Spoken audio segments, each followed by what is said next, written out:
called Say My Mind, and you don't die, give as you receive, and your release is Satan. This is the Season 3, the episode 31 in the series How to Manifest Immortality. And the name of today's teaching is an introduction to forgiveness and the forgiveness of yourself. Forgiveness offers wings to prayer to make its rising easy and its progress swift. Without its strong support, it would be vain to try to rise above prayer's bottom step or even to attempt to climb at all. Forgiveness is prayer's ally, sister in the plan for your salvation. Both must come to hold you up and keep your feet secure, your purpose steadfast and unchangeable. Behold the greatest help that God ordained to be with you until you reach to Him. Illusion's end will come with this. Unlike the timeless nature of its sister, prayer, unlike the timeless nature of its sister prayer, forgiveness has an end, or it becomes unneeded when its rising up is done, when the rising up is done. Yet now it has a purpose beyond which you cannot go, nor have you need to go. Accomplish this, and you have been redeemed. Accomplish this, and you have been transformed. Accomplish this, and you will save the world. No gift of heaven has been more misunderstood than has forgiveness. It has in fact become a scourge, a curse where it was meant to bless, a cruel mockery of grace, parody upon the holy peace of God. Yet those who have not yet chosen to begin the steps of prayer cannot but use it thus. Forgiveness's kindness is obscure at first because salvation is not understood, nor truly sought for. What was meant to heal is used to hurt because forgiveness is not wanted. Guilt becomes salvation, and the remedy appears to be a terrible alternative to life. Forgiveness to destroy will therefore suit the purpose of the world far better than its true objective and the honest means by which this goal is reached. Forgiveness to destroy will overlook no sin, no crime, no guilt that it can seek and find and love. Dear to its heart, error. And dear to its heart is error, and mistakes loom large and glow and swell within its sight. It carefully picks out all evil things and overlook the loving as a plague, hateful thing of danger and of death. Forgiveness to destroy is death, and this it sees in all it looks upon and hates. God's mercy has become a twisted knife that would destroy the holy Son He loves. Would you forgive yourself for doing this? Then learn that God has given you the means by which you can return to Him in peace. Do not see error. Do not make it real. Select the laughing and forgive the sin by choosing in its place the face of Christ.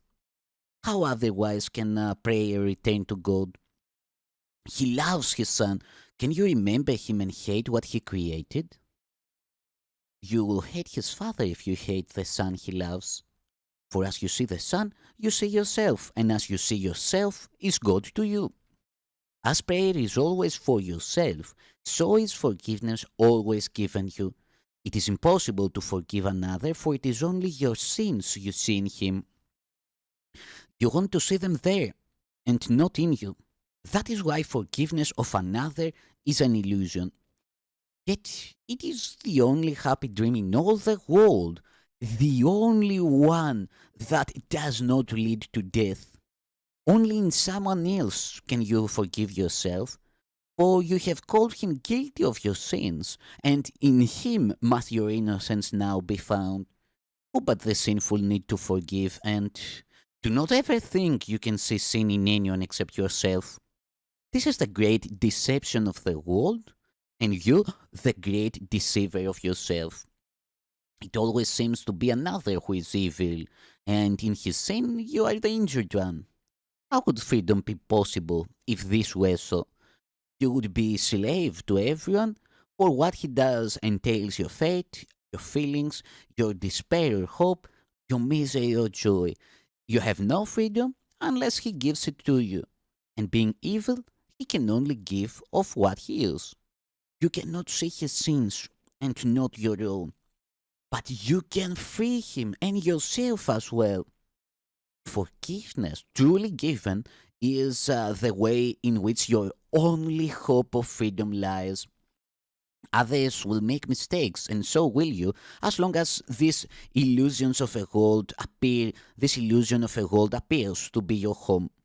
Yet God Himself has given all His sons a remedy for all illusions that they think they see.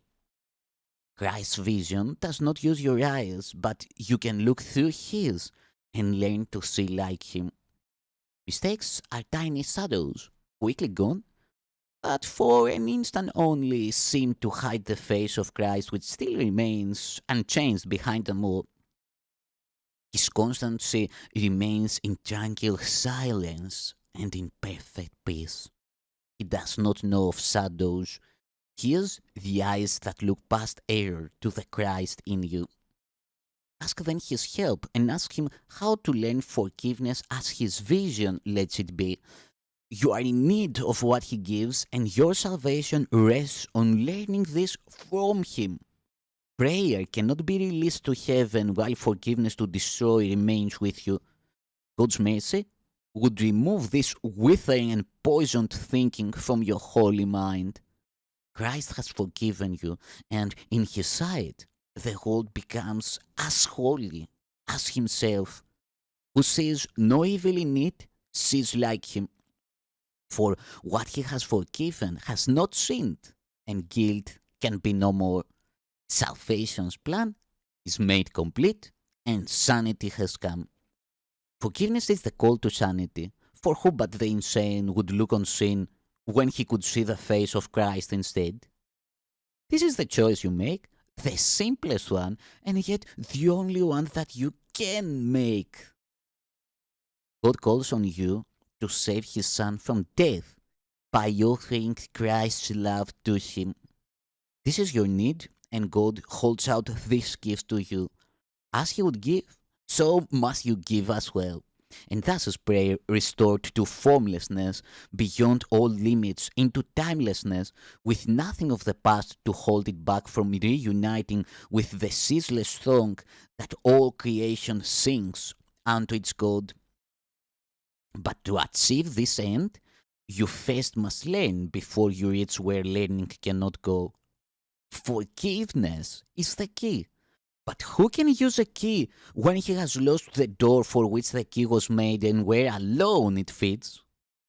Therefore, we make distinctions so that prayer can be released from darkness into light. Forgiveness's role must be reversed and cleansed from every evil usages and hateful goals. Forgiveness to destroy must be unveiled in all its treachery and then let go forever and forever. There can be no trace of it remaining if the plan that God established for retaining be achieved at last and learning be complete. This is the world of opposites, and you must choose between them every instant while this world retains reality for you. Yet, you must learn alternatives for choice, or you will not be able to attain your freedom. Let it then be clear to you exactly what forgiveness means to you and learn what it should be to set you free. The level of your prayer depends on this, for here it waits its freedom to ascend above the world of chaos into peace. Thank you, Son of God.